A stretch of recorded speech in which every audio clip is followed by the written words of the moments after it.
आओ बच्चों, आज हम परिसर अध्ययन 2 में पाठ 18 लोक कल्याणकारी स्वराज्य का प्रबंधन इस पाठ के बारे में जानेंगे। शिवाजी महाराज के स्वराज्य में लोगों को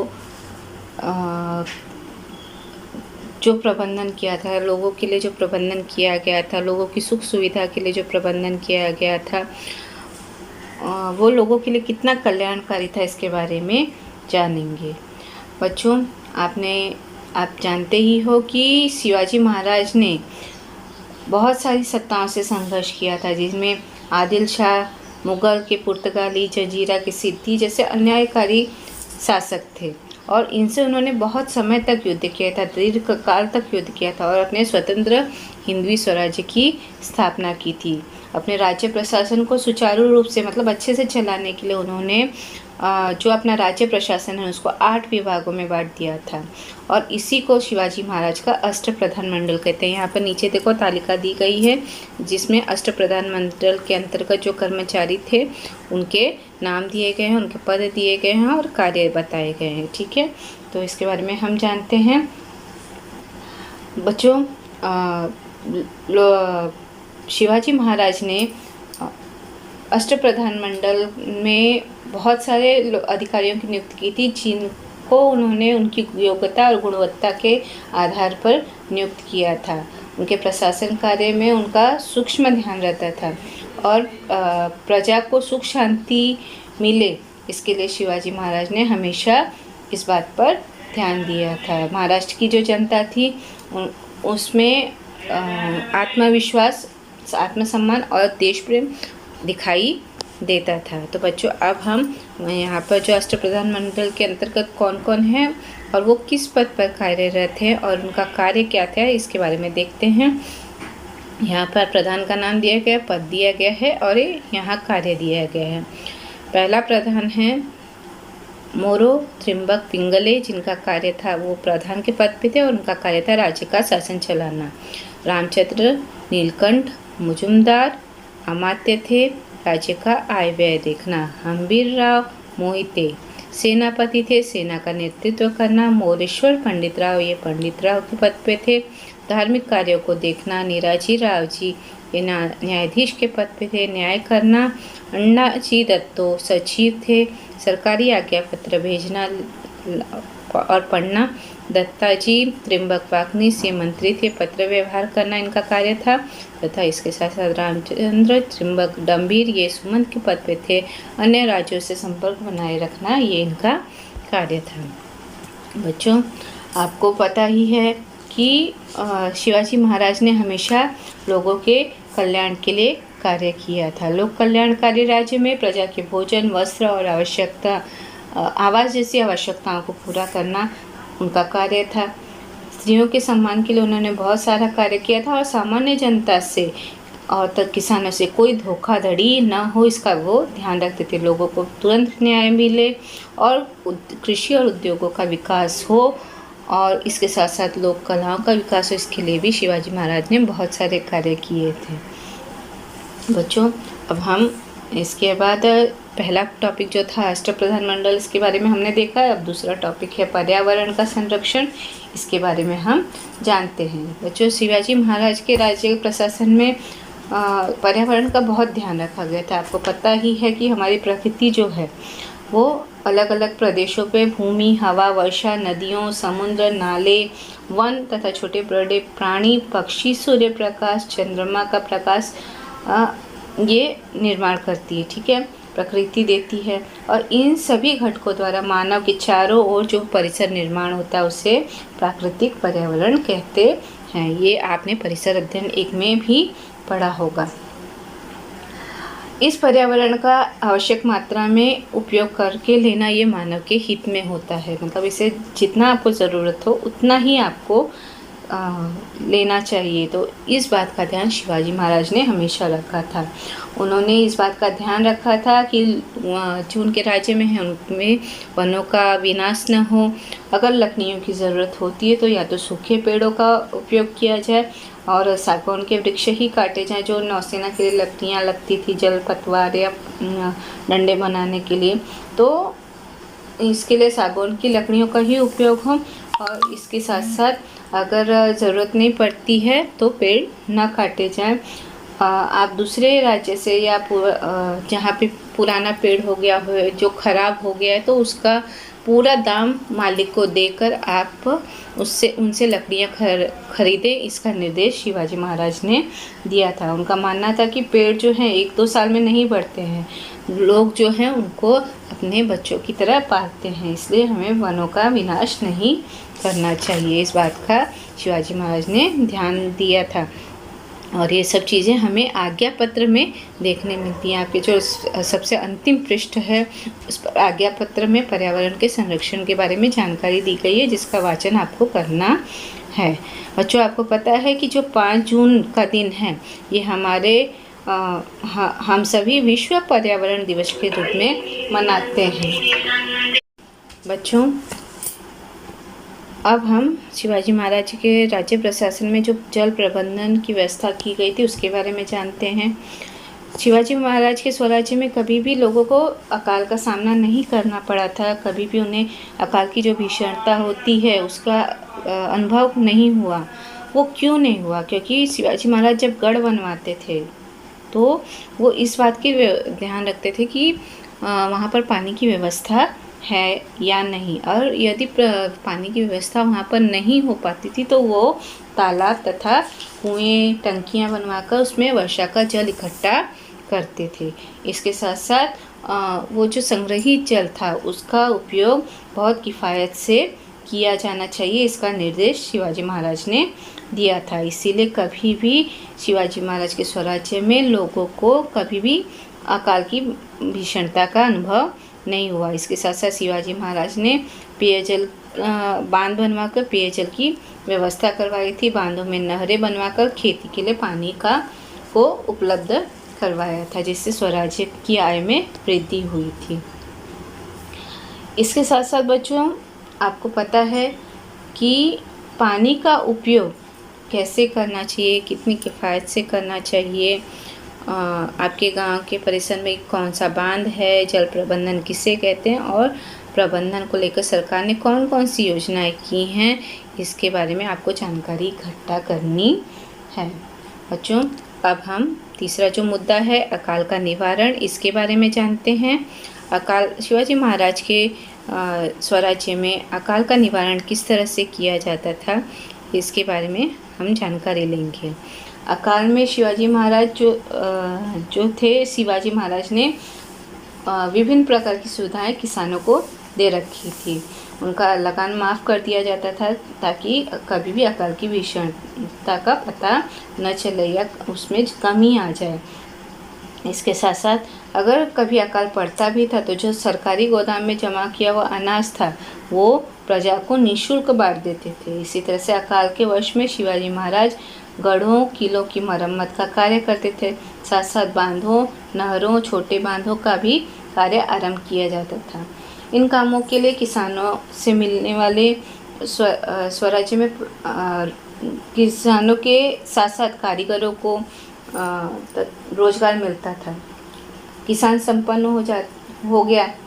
इसके बाद बुनकरों को भी रोजगार प्राप्त हुआ।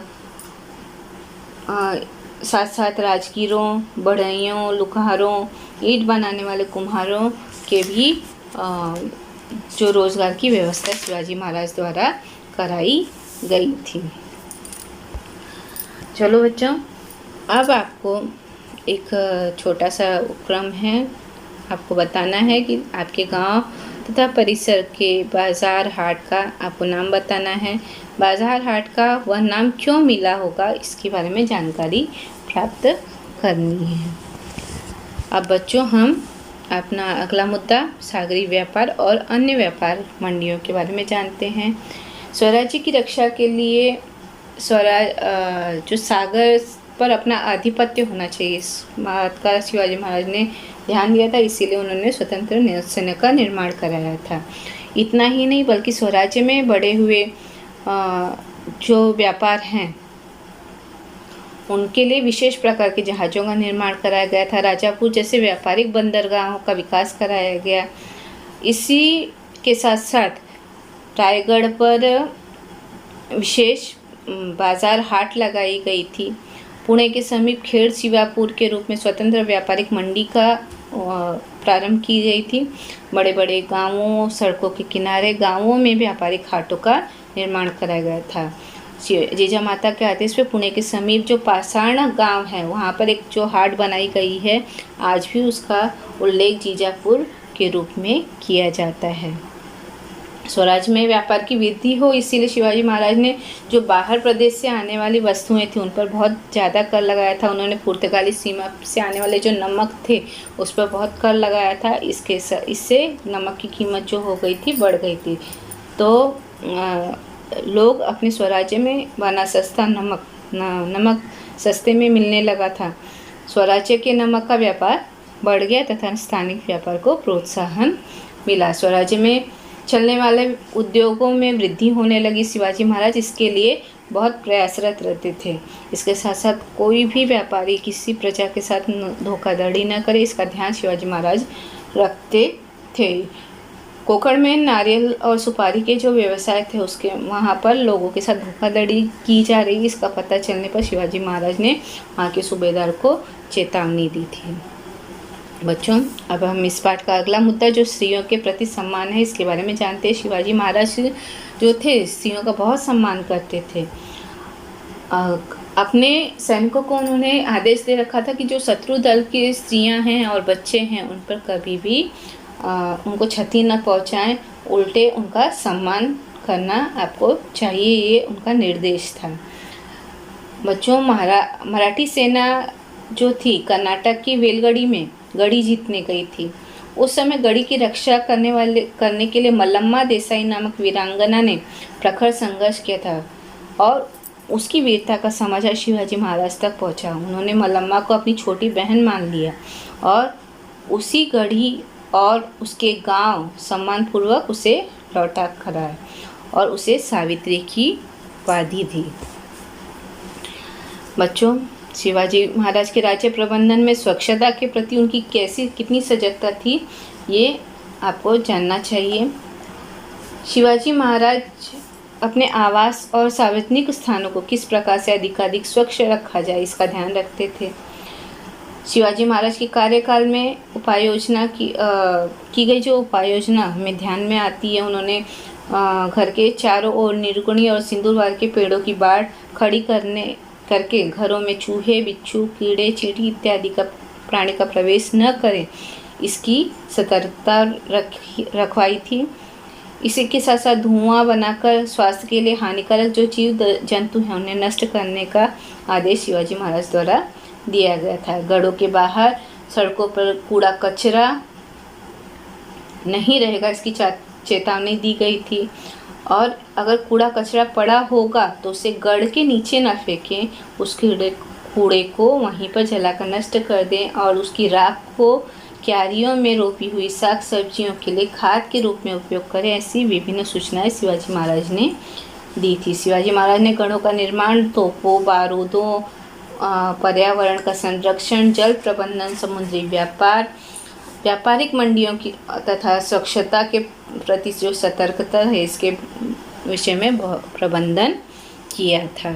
इसके बारे में हमें जानने मिलता है। यहाँ पर देखो चित्र दिखाई दे रहा है जिसमें शिवाजी महाराज ने जो वेलगढ़ी की मल्लम्मा देसाई है उसका वे सम्मान कर रहे हैं। बच्चों, अब हम शिवाजी महाराज के हिंदवी स्वराज्य के बारे में जानते हैं। हिंदवी स्वराज्य शिवाजी महाराज का स्वप्न था। हिंदवी का अर्थ होता है हिंदुस्तान में रहने वाले, फिर भी वे किसी भी धर्म या जाति के हों, उनका राज्य वही हिंदवी स्वराज्य है। शिवाजी महाराज की उदार धार्मिक नीति के बारे में हमें ज़रूर जानना चाहिए। शिवाजी महाराज की धार्मिक नीति जो थी बहुत उदार थी। अभियानों के चलते शिवाजी महाराज ने कभी भी मस्जिदों को क्षति नहीं पहुंचाई। यदि कोई कुरान शरीफ उनको मिलता था, कुरान शरीफ की प्रति अगर उन्हें मिलती थी तो उसका वो बहुत सम्मानपूर्वक वो मुसलमान को दे देते थे। केवल मुसलमान होने के कारण उनसे द्वेष नहीं करते थे। यदि किसी ने अपना धर्म बदल दिया और वह अपने धर्म में वापस आना चाहता है तो वो उसे दूर नहीं करते थे। बजाजी नाइक निम्बालकर जो शिवाजी महाराज का साला था, वह बीजापुर में आदिल शाह की नौकरी करता था। आदिल शाह ने उसका धर्म परिवर्तन करा दिया था। बजाजी नाइक बीजापुर में रहने लगा था। उसे किसी बात की कमी नहीं थी, परंतु उसे ये बात हमेशा मन में तकलीफ देती थी, कचोटती थी कि उसने अपना धर्म परिवर्तन कर लिया है। और उसने शिवाजी महाराज के कहने पे उसने अपना धर्म अपनाने का निश्चय कर लिया। मतलब उसे अपना धर्म वापस चाहिए था, इसीलिए उसने अपना धर्म अपनाने का निश्चय कर लिया था। शिवाजी महाराज ने उसे अपने धर्म में ले लिया। नेतोजी पालकर की कहानी भी कुछ ऐसी ही है। नेतोजी पालकर का धर्म बदल गया था, लेकिन उसे फिर से अपने धर्म में आने की इच्छा हुई थी, और तो शिवाजी महाराज ने उसे अपने धर्म में वापस ले लिया था। बच्चों, शिवाजी महाराज का जो संस्मरणीय रूप है, इसके बारे में हमने देखा है। गहन अंधकार में अपनी दिशा निश्चित करके मार्ग निकालना, संकट आने पर भी निर्भीकता से उन पर विजय प्राप्त करना और आगे बढ़ना, शक्तिशाली शत्रुओं के साथ साथ अपनी अल्प शक्ति के साथ लड़ते हुए सामर्थ्य बढ़ाते रहना, अपने साथियों को उत्साहित करते हुए शत्रुओं को चकमा देना और यश प्राप्त करना,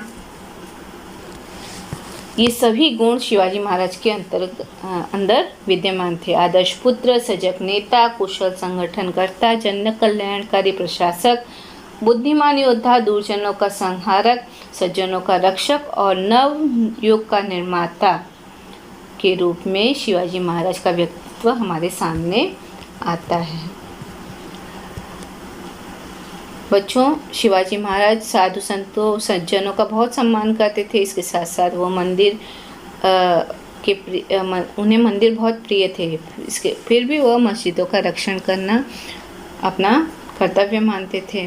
उनके लिए जितनी भगवद गीता पूजनीय थी, उतना ही उन्होंने कुरान शरीफ का भी आदर किया था।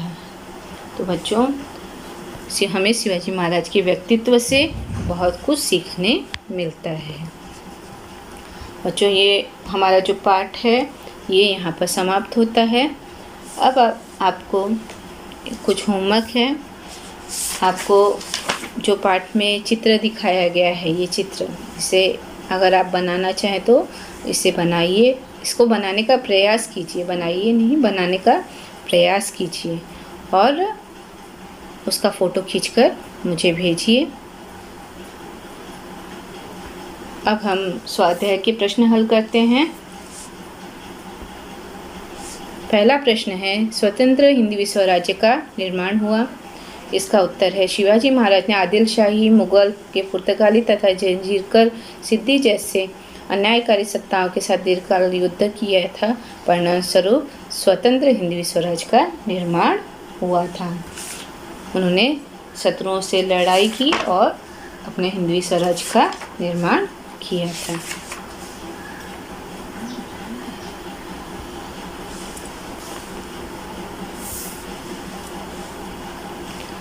दूसरा प्रश्न है, स्वराज्य की प्रजा को अकाल, सूखे की भीषणता का कभी अनुभव नहीं हुआ। शिवाजी महाराज ने स्वराज्य के गांव में छोटे छोटे बांध बनवाकर लोगों के लिए पेयजल उपलब्ध कराया था। इसी तरह से उन्होंने बांधों में नहरें बनवाकर खेती के लिए पानी उपलब्ध कराया था। इससे स्वराज्य की आय में वृद्धि हुई थी। स्वराज्य की प्रजा को अकाल की भीषणता का कभी भी अनुभव नहीं हुआ था। अब हमारा तीसरा प्रश्न है,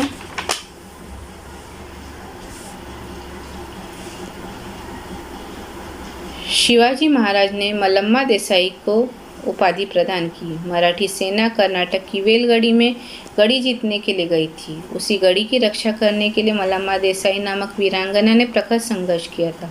उसकी वीरता का समाचार शिवाजी महाराज तक पहुंचा। उन्होंने मल्लम्मा को अपनी छोटी बहन मान लिया और उसकी गढ़ी और उसके गांव सम्मानपूर्वक उसे लौटाए तथा सावित्री की उपाधि प्रदान की थी।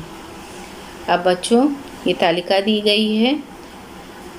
यहाँ पर प्रधान के नाम, पद और कार्यभार हैं, जिसमें कुछ रिक्त स्थान है, जिसे आपको आपके पुस्तक में दिया गया है।